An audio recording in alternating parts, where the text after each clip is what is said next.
lives, getting away from this massacre team. But nah, Hawks says no. I'm gonna push and I'm gonna hunt.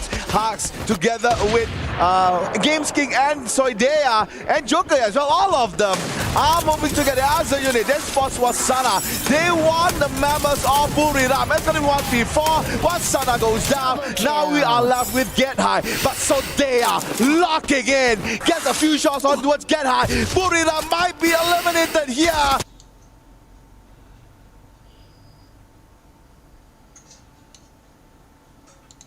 Joker steps in, gets a shot with the sniper. AWM, one more. Joker, what are you doing? You're not supposed to do that. Buriram eliminated by Rainbow 7 at 12th place.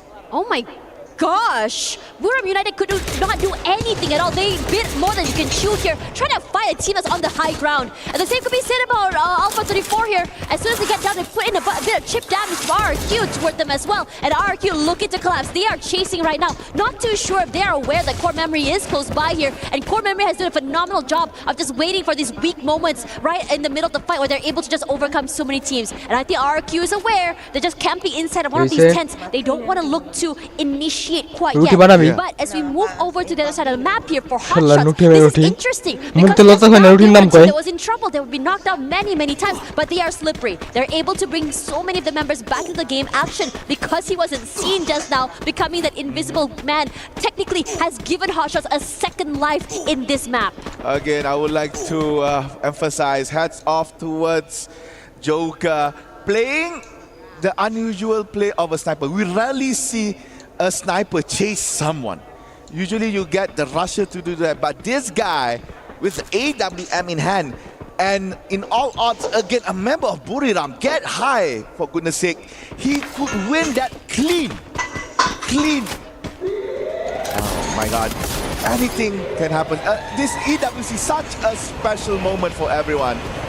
And yeah, I'm still hyped to see what else could we get here from our EWC 2025. Again, we're still eyeing on Hotshot right now. They spotted a few opposing players, opposing team. They found Fluxo for a while, but Fluxo said, nah, we're not gonna engage with you because we know that we don't have the capacity or maybe the weapon to properly take you down. So we have to fall back. And with that said, Hotshot continues their rotation, now slowly going to maybe around that 3-road intersection between Command Post and Stone Ridge, and they finally found a compound, found a building that they could stay in and maybe sit down, quiet, and try to re-strategize. Linz falls here. RQ been on a hunt for quite some time. I think they were already marking the players of Alpha 34 for the time being as well. We start to see them get aggressive here on this mini-map, but I think the same could be said about Vitality as we go into this particular area. Vitality right smack dab in the middle. I would love to see where exactly they position themselves here because they're getting shot from 3 different areas. They're sandwiched between 4 teams. In fact, excuse me, but now our eyes onto R7 here. They don't have access to the circle quite yet. It shouldn't be too much of a hassle for them to get in. With the 3-1 formation there with Joker just rushing around. Joker could be that first point of contact if something were to happen as well. So this could spell trouble. Meanwhile, they already spot out the members of DRG. And DRG on this high ground, it's going to be a pain to rotate over here. They immediately react by jumping down. They cannot answer back these shots. But what's more important right now is this positioning. As the zone pushes, as the circle shrinks as well, they need to prioritize where exactly they want to go. Dragons, they tried to play the elevation game, tried to catch teams coming through command post, but sadly, no one was in their sight. And to add salt to injury, they were shot by Rainbow 7 as well. And they are still being locked in by the Mexican team. So, Dragons, one of the representatives from Middle East and North America, has to find a way to try to avoid or maybe fight Rainbow 7 head on to rotate. And it looks like they are up to go through command post, through the inside. A lot of cover here, but surprises can come out from left, right, front, center. So they are risking this.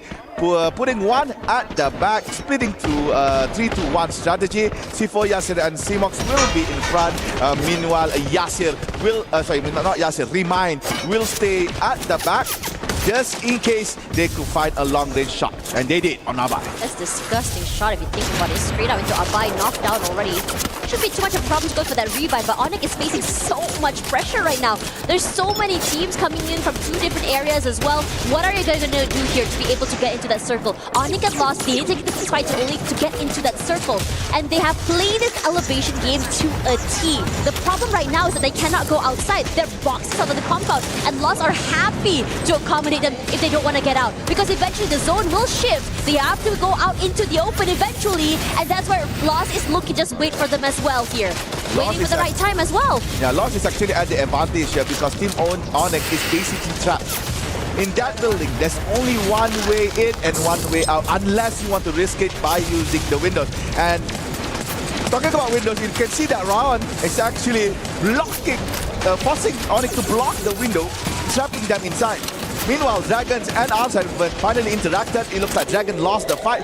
And Fluxo racking in kills, taking down Alpha 34. The underdogs from Brazil not being able to hold on here. Lost is being very patient right now. This northern side fight is hot because the circle shift is good. But now this big rotation happening right now, and RQ is forcing this fight, taking down the killers that have been taking down the leaders of this game. RQ just completely collapsed, and RQ showing us why they're so comfortable on this map. Abai falls as Vitality decides to join in on this fight as well. But no problem, RQ still have many bodies to work with because another team is coming into this little area. Fluxo is in the middle of 3 different teams. This is not the best position to be with. The glue wall falling. The position knocked down. Bobs all alone. Gio cannot be picked up here. And Vitality, Fluxo in trouble as well.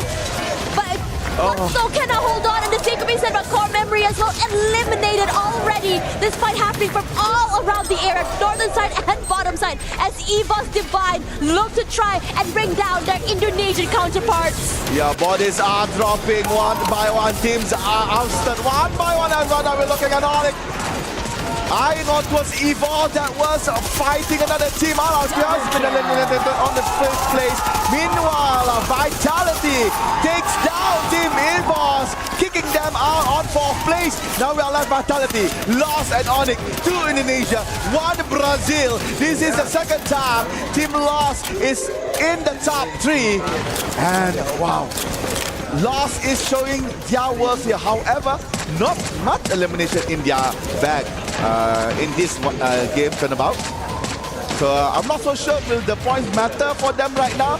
But then again, they need the points to still be on top block. Vitality doesn't have a lot of place to work with. The circle is shifting right now, and they are the furthest away. The other 2 teams are saying, you know what, let's have a stalemate right now and try to keep this team at bay. But Vitality, they rally back. They have the high ground on top side of this building here, and this is perfect. Lost understanding this predicament, plays a little bit more close, not allowing the position to shoot downwards, and they will jump forward, ignoring the other 2 teams. Glue wall set down as well, and suddenly they are the ones with the advantage in terms of the circle, in terms of position as well. Onyx is falling. Adam in trouble. Knocked down by Rigby. He's so quick with those shots.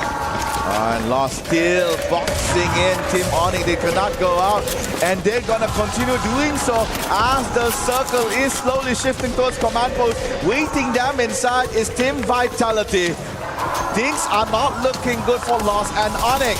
And look at that here, preventing Lost from making a move. The only way for you to do this is to use the grappling gun, and that is a nice grapple towards the side, forcing Kyong to face on towards command post. Now Vitality pushing back. This is giving room for Onyx Olympus a small bit of window to try and enter the new zone, but now Lost and Vitality, both of these teams is denying entry from Onyx Olympus. Onyx took too long to leave that building. They were boxed inside for so long, and Lost knew exactly the outcome of that, which means a later rotation.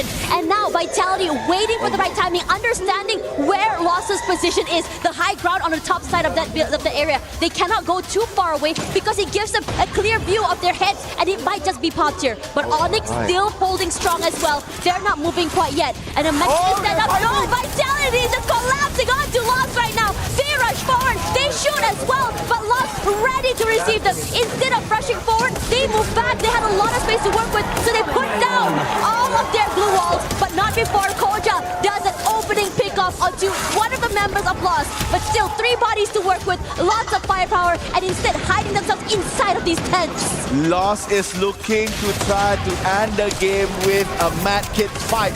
And now Zaidu is attempting to go inside.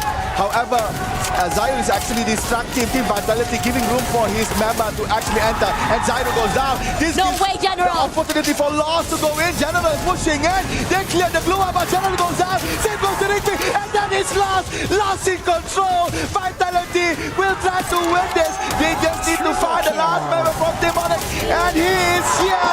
Crowd goes down. And booyah for Team Vitality.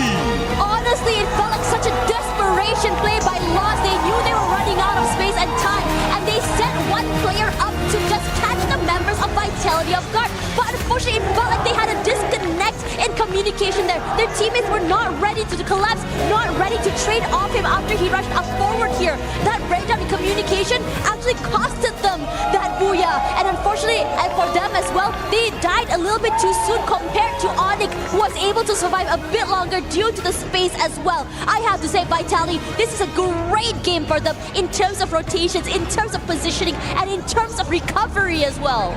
2 booyahs in the back here for Vitality in EWC 2025 thus far.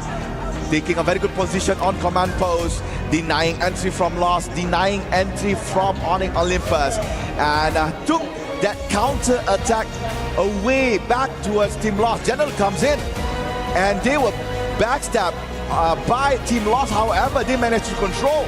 Despite the blue walls all collapsing on top of the tents, Team Vitality managed to find a way to take down Team Lost. And once Lost is done, that is the sign that, yep, we're gonna get this booyah. All they need to do is just find Crime MKS. And, well, surprisingly, Crime say, hello, I am here. Please try and take me. And there you go. Crime goes down and Vitality backs in the booyah. What a nice finisher from the Indonesian team. You know what's really interesting? The fact of the matter is, I mean, we had a lot of expectations for Buram United. It's 2 maps in a row that this team has already been eliminated fairly early. Could it be day 1 jitters is the question. Could it be, you know, a breakdown in communication, or could it be the execution was just not quite there? They were trying to take this almost very, very high-risk fights, trying to go up those high grounds, trying to challenge R7 in situations where R7 had the most in terms of advantage. They were moving in a 2-2 formation in many of these last 2 maps as well. They always have 2 players not on the early, the other 2 members are running for their lives. But in this situation, they need to realize that many teams have started to chase. So in this situation, they really need to rethink how exactly they want to do these executions, how exactly the rotations are going to be happening, and most importantly, they need to really figure out how exactly or how their risk is going to be happening when you go into this big fight. Regardless, after this, we'll be going to an interview, but for now, we're going to be looking at the highlights, where I have to say that Vitality started off the game very, very strong. Yeah, they did this time around. Finally, they've proven that Indonesia is really strong on Kalahari. And let's see, what will the representative Vitality say? We are going to go to Carol for some interview with, again, Vitality. Wow, what amazing day we are watching here at the AWC 2025. So much fire from Free Fire match so far. And of course, we gotta talk with the Lows, the champions for Free Fire World Series Brazil. And I'm here with Rigby, the rusher for the team. Rigby, congratulations on the matches that you guys have played so far. And of course, you have been showing such a beautiful and great dominance. And I would like to know, how does it feel to be showing such an amazing performance here at AWC 2025. Parabéns pela performance de vocês até agora. A gente sabe que é um campeonato de alto nível e eu quero saber como é que vocês estão se sentindo até agora com a performance de vocês. Já fizeram um buia, tem um 3º lugar aí também, um top 3. Como é que tá sendo até agora a experiência? Bom, no começo a gente acabou afundando, né? No começo ele deu uma entregada, mas a gente conseguiu resetar e recuperamos muito bem. E é isso, melhorar, no final a gente continuar a pegar o top 1 ali, e é isso. Okay, so in the very beginning, for sure, we did some mistakes, but we talked with our coach, with the full team, and we reset our mind, we set a new mindset, and we came back strong. We came back for the Booyahs. Right now, we got just a top 3, but we will come back for more, and for sure, we are going to take the trophy home. And for us to finish our interview, I would like to know the expectation for the rest of the day, because you just got a top 3 in this last match. I know it's been hard. The other teams are really aggressive, but I would like to know the expectations. Quero saber quais são as expectativas de vocês para o resto dos dias, mesmo que as partidas sejam um pouco difíceis, como é que vocês vão se preparar e vão chegar para o resto do dia? A preparação é sempre pegar o top 3 ali das partidas, com kill ou sem, manter a regularidade e é isso. É o quê? Esqueci. Alguma coisa. Qual que é a pergunta? Continuar amassando, manter ali no top 3 ali das quedas e continuar amassando, só isso mesmo. For sure, we are going to try to keep inside of the top 3 because we still want to advance to the knockout to another phase. For sure, we are going to go with as much points that we need, and we're going to get that on Point Rush. And for now, we are just focused on today's games, and we will get better for tomorrow as well. And that's it. We have finished one more match, and right now we are going to have a quick break, and we will come back with more action here at Free Fire at AWC 2025.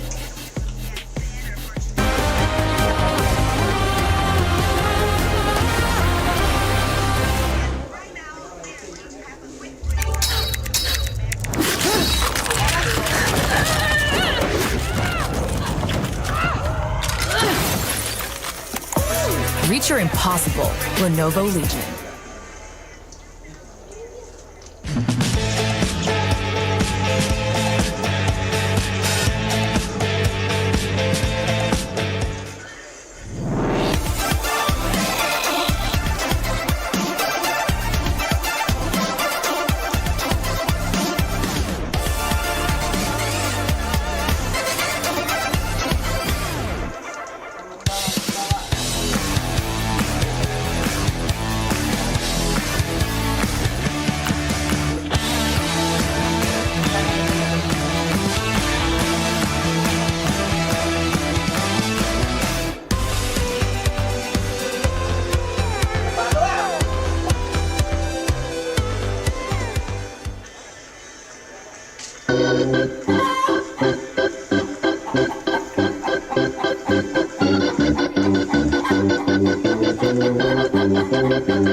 Hey everyone! Welcome to day 2 of Free Fire at the Esports World Cup 2025. I'm Yoon-so. It's so hot out here.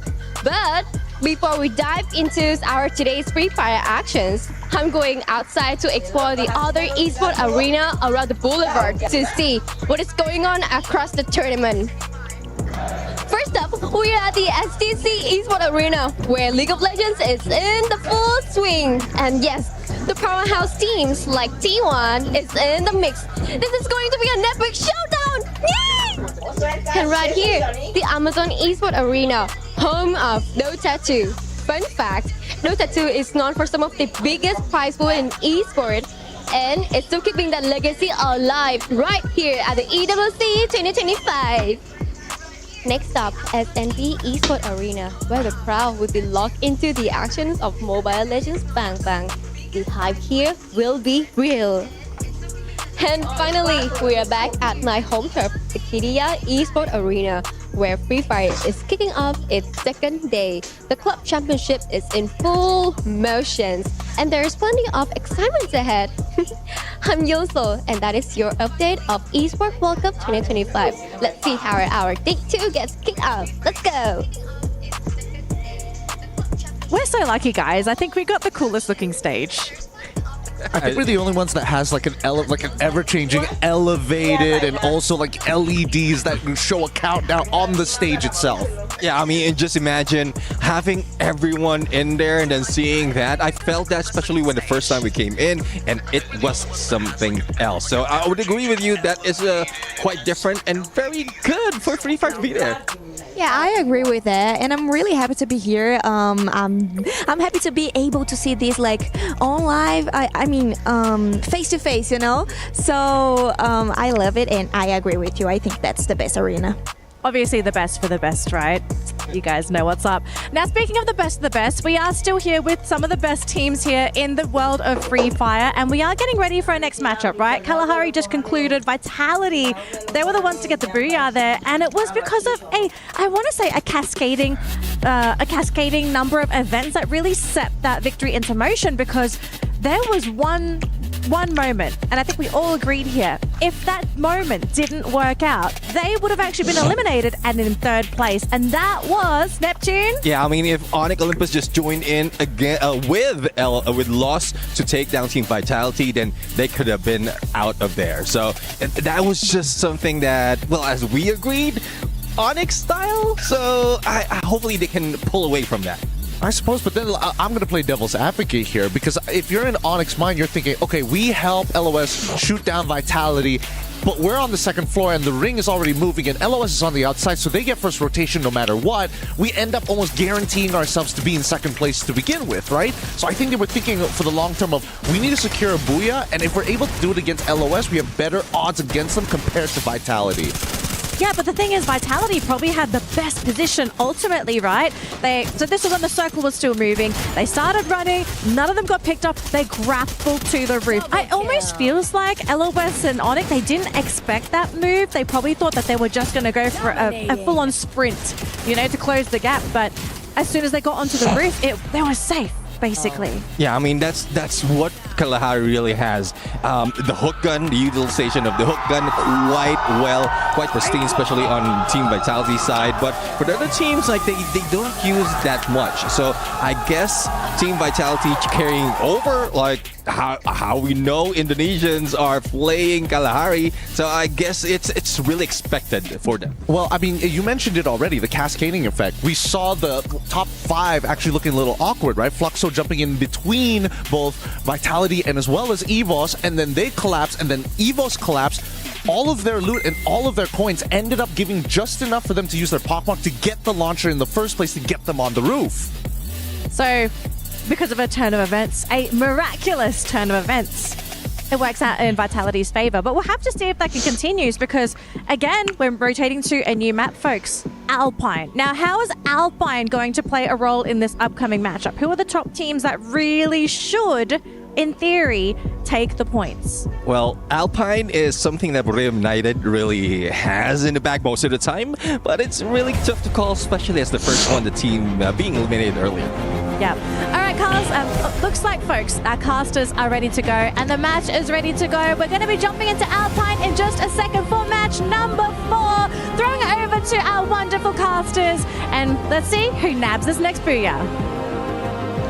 Ladies and gentlemen, boys and girls, survivors of all ages, you know what it is. You're back here with the Mustachio and Husky as we kick Game 3 off. It's going to be Alpine time. And of course, the bigger question is going to be who has got the ice in their veins. Will we continue to see Dragons Esports climb up to the top? They had a fantastic start here today, Husky, but I haven't seen a lot from them after that. Yeah, not just Dragon, R7 as well. Yeah. Movie star R7. You say Dragon Esports has ice in their vein. We're looking at stone cold killers from this region, from this team of 4. And dropping into Alpine right off the bat, we're seeing some conflict, R7 against RRQ, right on between Railroad and Carousel. That could lead to what the panelist has been repeating a few times, cascading effects down to Sunside and Basecamp where Onyx are located. But aside from that, Dragon and Fluxo also might bump into each other. Yeah, unlike Dragons, R7 has been pretty consistent with their points, and they're at the very top of the leaderboard right now for today's performance. A total of 44 points in their hands, but it looks like you just cursed the boys, Husky. Wait, what happened? Did they get eliminated? Wait, R7 just got one eliminated. Look. We saw Vision System, right? Clearly, it is their own action that led to their undoing. The whole caster curse thing is just a way to scapegoat me.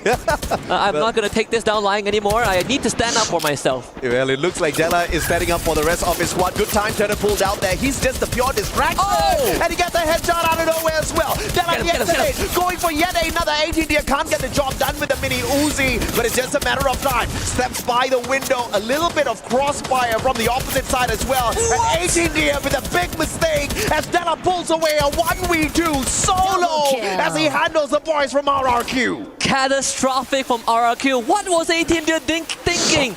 Trying to coin flip a melee at the window? You had a way better chance with the weaponry that you have. RRQ now drop into a very uncomfortable spot. This is as bad as it can be. Ma'ao ducks into cover but loses majority of his health. R7 once more ice cold. Yeah, 2 more survivors here for the side of RRQ. One mistake, and instead of putting a stop to the momentum of R7, they boost them up even further.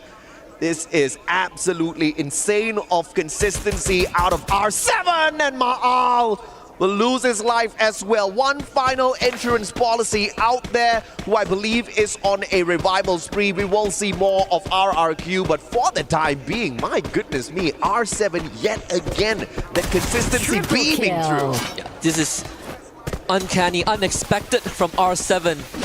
When we came into the Esports World Cup this year, we definitely have the impression that SEA regions and Brazil is going to dominate. Yeah. We were wondering how far the other regions, the ones that are less mentioned, are going to fare, but so far they have been putting up a heck of a show.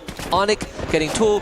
We did see Lost taking on a couple members from the side of Hotshot, but Hotshot was able to get revivals in. So sure, points for Lost, but Hotshot are still in it to win it. Same for RRQ. And Anas pretty much all alone in the 1v2 as Hasu brings Sajid back. Anas stood no chance general with the 5th point. Yep, Anas just stood no chance there whatsoever. Lost spotted an opportunity, went in for the instant flank, had the vehicle as well to very quickly cut off his rotation. And an extra point for the Lost boys, who were pretty lost in that first game, very quickly found their footing, and now at pretty much close to the top of the leaderboard with their brothers R7. LATAM and Brazil finding their footing here on day 2 to show Southeast Asia that it is not all about SEA. They've got a little bit of skin in the game as well. Now unlocking this air drop vitality, seems like Onyx would be in shooting distance here to stop these boys. So a couple of extra glue walls laid out here. Smart play from the players, but of course R7 looking for more out of RRQ. And if RRQ takes this fight, they have to make sure they win it. And it's not going to be in their favor. They don't have much time to gather resources. R7 have done their homework, showing up at dock, and that's exactly where RRQ are going to be. And Ma'al will be first contact. They know that he's going to be around. You see the Steffi ring being popped out very prematurely. I think Games King is just going to continue the chase, force them onto the low ground, funnel into the gun barrel of Della, and another goes down from RRQ. And Fluxo eliminated so early on, we didn't even get to see that battle, but R7 continues to cook the boys of RRQ. 18 deer. You fancy some deer meat out there? Unfortunate if you're vegan. Joker with the VSK could not get it done. CQC Ape wins it out for the M590. RRQ hoping for a tad bit of a comeback here. They've won out the first round of that bout. Della once again stepping back in to see if or not he can save the squad. RTS 50 in the hands of Games King as well. This is going to be deadly. Dude turns it around. XF8. Della with the chrono. Saves himself for 1 extra second, but the Drogon out of meta. Can he save his skin? Abe out of there as quick as lightning, and that buys him more time.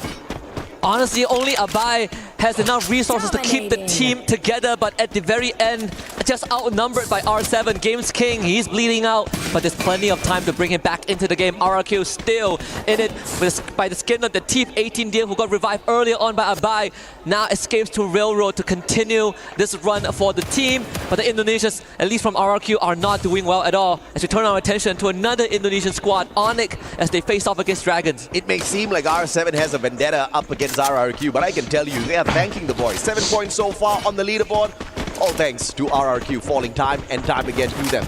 But Onyx up against Dragons. Dragons starting off the day hot and then simmered off real quickly right after that.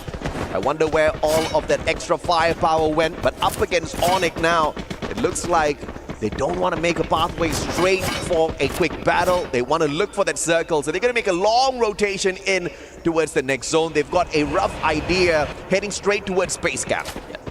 And if you're Dragon Esports, you could consider going to Vantage or Ride, depending on how much resource you want to loot up before the next phase, but it's generally safe if you look at the map at this point of time. They do have some veterans we've seen before. Yasser, for example, Remind, who have played for the Middle Eastern region for plenty of international tournaments. I think this current situation is good for most of the teams that coincidentally all predict the circle to end up on the northeastern side of the map. Yeah, I mean, 8 years into the game, almost everybody knows how to read the circles of Free Fire already. You can see every single squad heading straight in towards base camp because that's exactly what the pathway is looking to be like, right? Circle's going to shrink a little bit more, still going to be centered around base camp, and then perhaps moving up a little bit towards Alpha 34. This is perfect positioning for these big squads, looking for that early ground to play a good defense. What a good read. This is experience and homework really paying off. BRU, they are already in the thick of it. And this is a team that has,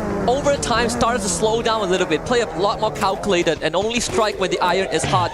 But now they are forced into a situation where they might have to start shooting early, and that could be a point of change for the team. With so many teams around that could punish them.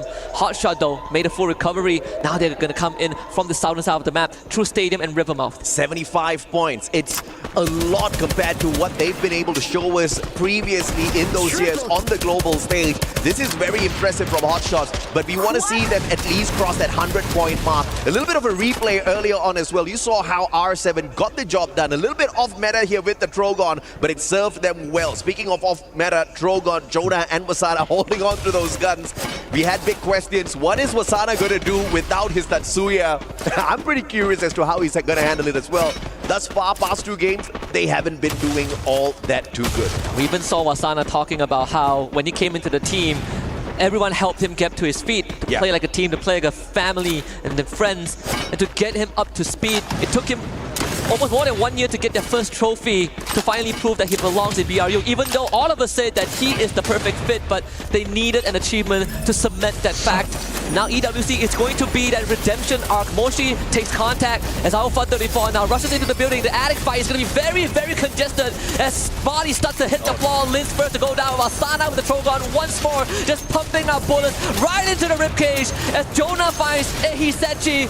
BRU coming out with the big wins, with the big guns, with the big shots, and Alpha 34 is no more. Yeah, Alpha 34 just rushed into their deaths. They should have gone in there for the full-on commitment. Instead, prematurely pulling up those glue walls, just the wrong idea. Trogon straight to those glue walls, instantly ripping them down. And obviously, Buriram taking full advantage of that situation. Free 4 points for the Thai dominant squad. But of course, this is their recovery game in Game 4 now. We want to see exactly how far they can move with that. R7, on the other hand, flirting with the blue right outside the circle, just tanking a little bit of damage as they go in for that long rotation round. There's a chance that they run into RRQ again at dock. You see RRQ are making their rotation too. A big scan with the binoculars from RRQ. I believe 2 of them, and that's a big crowd that they just spotted out. RRQ do not want to interact with anyone at this point of time. But for Onyx, they might not have a choice. They see RRQ and Ma'al, he's a sitting duck, lands on top of the tower, but what do you do at this point? Hotshot hears the gunshots, and they will be ready. Yeah, this next circle, Buriram is actually betting big here that the circle is going to be looking for them instead of base camp. So Sunside is a very low probability. It still moves on towards base camp, but thankfully Buriram doesn't really need to travel all that too far. RRQ, on the other hand, losing a bay at this point of time, that's going to be torturous. Looking for a vending machine in such a crowded base camp is going to be close to impossible. It's pretty safe to call it for RRQ because this game has not gone that way at all. They don't have anything to work with, and in this current spot, minimal loots, minimal cover. Just gotta pray for just 1 or 2 extra placement points. But for R7, Carousel used to be safe, but with a rotation from BRU, there's a chance that because the circle didn't end on Sunside, they could pivot towards Carousel. Yeah, I just expected them to just strut in towards Sunside. Instead, they wanted to go for the long rotation. Unfortunate for them, R7 had the exact same idea. Now Buriram gets to gatekeep R7. We'll catch up with that action in a little bit. The Lost Boys, on the other hand, very, very far away from base camp. As they move on in, they are at risk of being gate capped by 2 squads. Vitality Vitality as well as Dragons, and this could just serve Dragons up really well. As Vitality puts in that hard work, they could look to steal away some crucial points off of loss. Not only that, core memory and Esports are also around the corner, right? That could escalate into a 4-squad fight. But R7 and BRU, unfortunately, will have to duke it out in a very fair fight. Only they can knock it out. As Haone in general fell to the feet. What happened? They broke their ankle somehow, but brought back up pretty quickly. As our attention turns back to R7, BRU, all gathering around the low ground behind the monster truck. Games King has a good angle, doesn't get the shot that he needs as BRU now splits up. Yep, Wasana getting away from danger in the nick of time here. Cassie's electrotherapy already connected, already under the bridge like the trolls Buriram are sometimes. They run away from these boys, get high, everybody's tagged. Games King just so accurate with those shots. Hacks, he has a chance to intercept it, but Jonah now makes the call to turn around. Games King finally catches Wasana. We see the Tatsuya dash in front, has a Steffi in hand as Hacks gets knocked down by an ability from BRU. Della getting knocked down by Jonah. The turnaround of BRU again. When you strike at the Kings, you best not miss. And R7, unfortunately, have missed the fatal blow. Joker will just be a past memory. BRU triumphs over them. And you can thank Diva for that, baby. Instantaneous pickup. Buriram with that instant recovery, turning the tables on R7. And this was that exact moment that we talked about that could happen. Buriram gatekeeping R7, but now because of that extended fight, they are on the back foot looking for the circle. They have to cross paths with two very strong Indonesian squads, RRQ as well as Onyx, and RRQ actually has got the high ground advantage. Buriram in a lot of trouble unless they whip out a jump pad. Not only that, RRQ are at their weakest moment.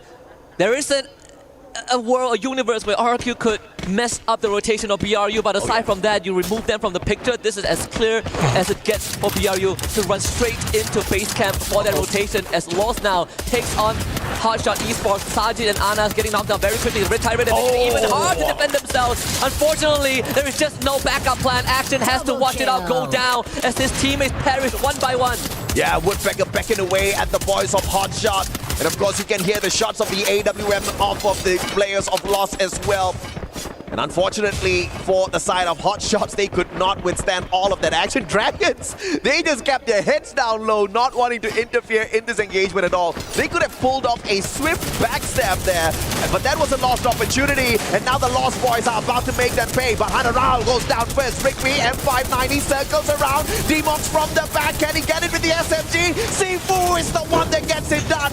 Rawan is the next player down on the ground. Lost did not expect this, and they are getting wiped by the most unsuspecting squad out there from EMEA. The Dragons once more roar and soar into the skies. Now they get a safe spot. Onyx did get wiped out by BRU off screen as BRU's warpath continues straight into the circle. That Tyrant goes straight over to Narnia, hitting no one. His crucial ability on cooldown this late into the game. A124 in the hands of Koja. Vitality, Booyah winners of the previous rounds, but the kill feed lights out once more and it's all blue, but BRU are the ones that are winning. Yeah, nobody gate-kept Buriram, and unfortunately, EVOS is the one that prays, and it wasn't even some CQCs. They were taking those long shots from afar. Extra 2 points collected, and now that puts EVOS at risk. They cannot find the Booyah that easily. Core memory up against EVOS. Buriram joining the fray as well, but they take the top of the roof. This is going to give them a little bit of an advantage, but also pulling in the attention from Vitality's grenade. And BRU already has 15 eliminations under the belt. If there's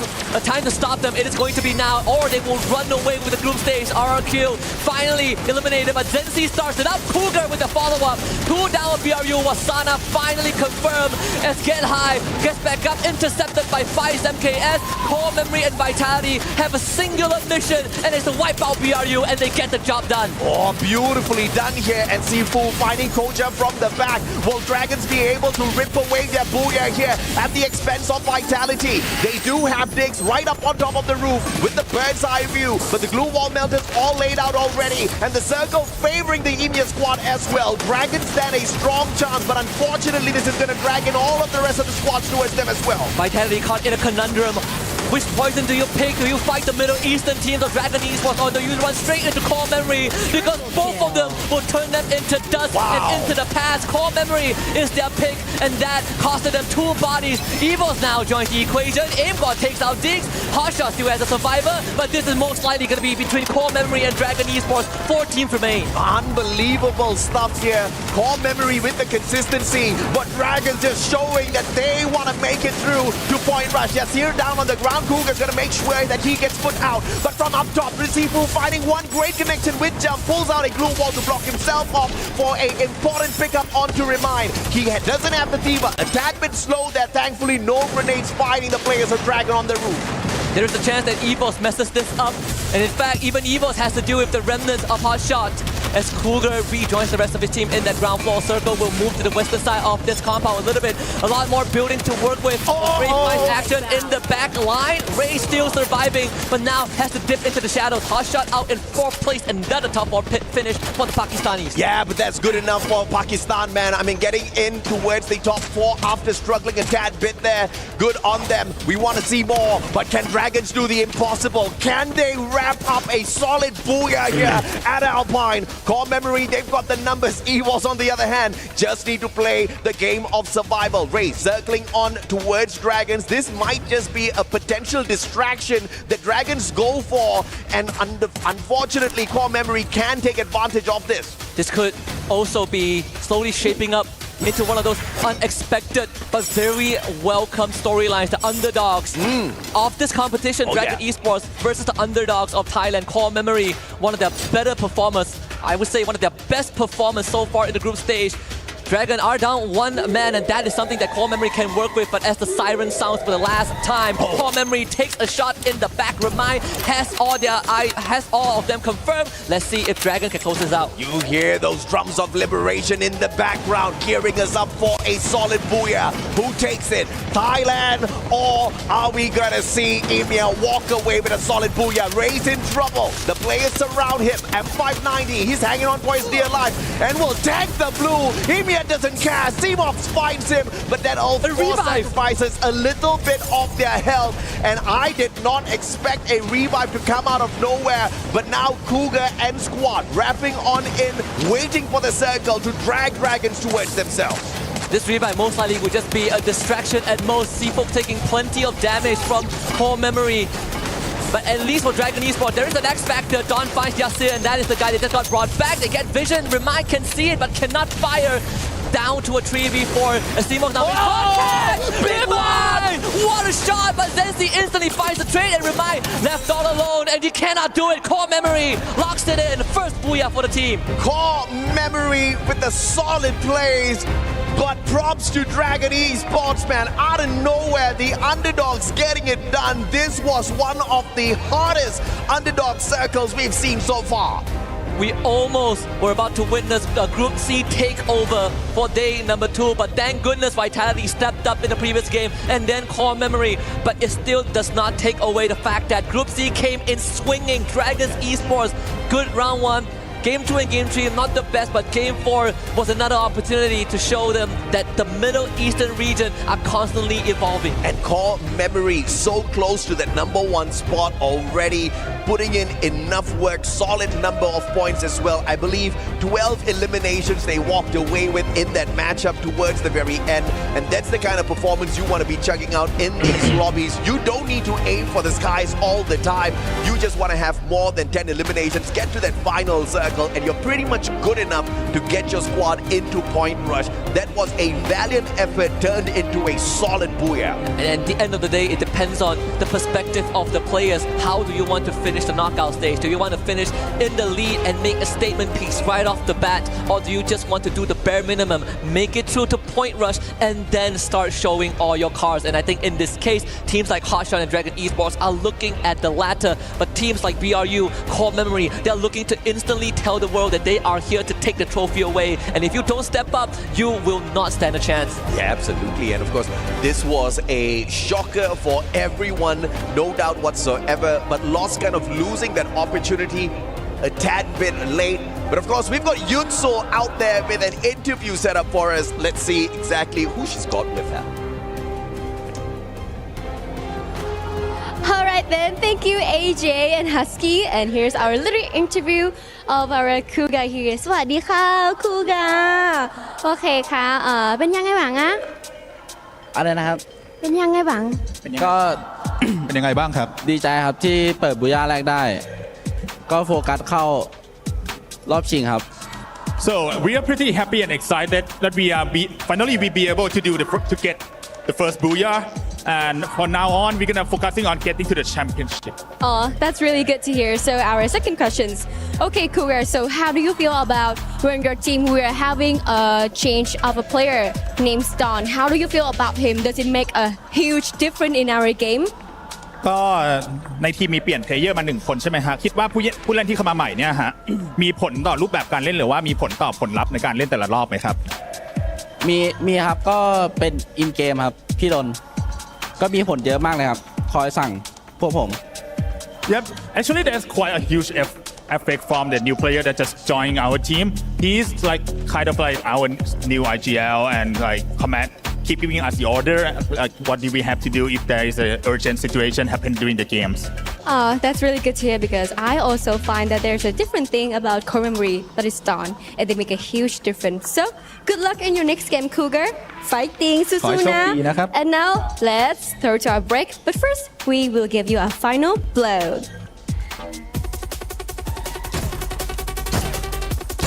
Triple kill.